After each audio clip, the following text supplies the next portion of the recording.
మెడలో తాళుంది అంటే భర్త వదిలేశాడనమాట.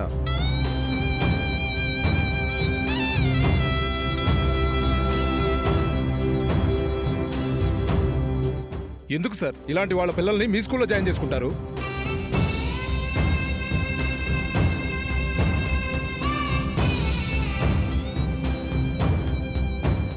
గొప్ప స్కూల్ అని మాటల్లో చెప్పుకోవడం కాదు, ఇలాంటి పిల్లల్ని జాయిన్ చేసుకుంటే స్కూల్కి ఎంత చెడ్డ పేరు వస్తుందో ఆలోచించండి. మాలాంటి వాళ్ళ పరువు గురించి కూడా ఆలోచించండి. ఆపండి.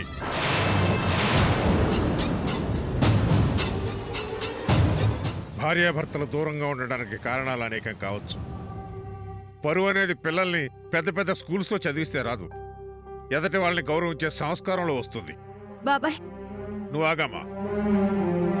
ఈవిడ గురించి మీకేం తెలిసిన మాట్లాడుతున్నారు. తన భర్త తలుచుకుంటే 50 లక్షలు కాదు, మీ అందరి దగ్గర నుంచి ₹1 కూడా తీసుకోకుండా తన భర్తను అడిగి ₹1 కోటి ఒక్కతే తెచ్చి పిల్లల్ని తీసుకురాగలదు. కానీ కొన్ని పరిస్థితుల వల్ల ఆలోచించాల్సి వస్తుంది.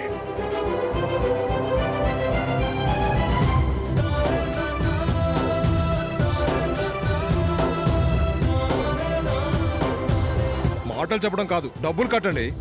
ఇస్తాం, ఎలాగైనా తెచ్చిస్తాం. రామ్మా.